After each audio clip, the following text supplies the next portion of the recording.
La nuit était tombée sur le village comme un drap noir. Les tambours s'étaient tus depuis longtemps, et pourtant le silence faisait plus de bruit que le deuil. Kofi était debout, pieds nus sur la terre froide, face à la cour familiale. Son père venait d'être enterré. Sa mère l'avait précédé 2 saisons plus tôt. Il pensait que la douleur était déjà complète. Il se trompait. Autour de lui, les visages étaient durs, sculptés par la tradition et la peur du lendemain. Son oncle a parlé d'une voix sèche, « Tu n'as plus ta place ici. La maison revient aux anciens. » Pars. Aucun cri. Aucun adieu. Juste ces mots, tranchants comme une machette. Cette nuit-là, Kofi est devenu orphelin 2 fois, de ses parents et de sa famille. Il a marché longtemps, sous un ciel africain lourd d'étoiles indifférentes.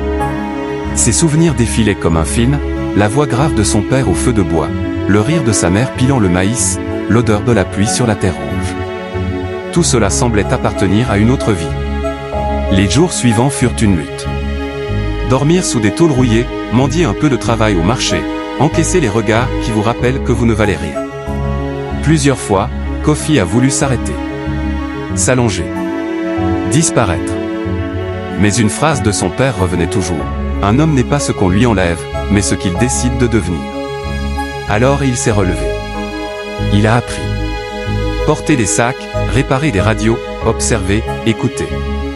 Chaque humiliation est devenue une leçon. Chaque chute, une scène de plus dans son propre film. Des années plus tard, quand il est revenu au village, ce n'était plus comme un rejeté. C'était comme un homme debout. Et dans le silence de la cour, il a compris une vérité simple et puissante. Parfois, la vie te chasse pour t'obliger à trouver ta vraie destination.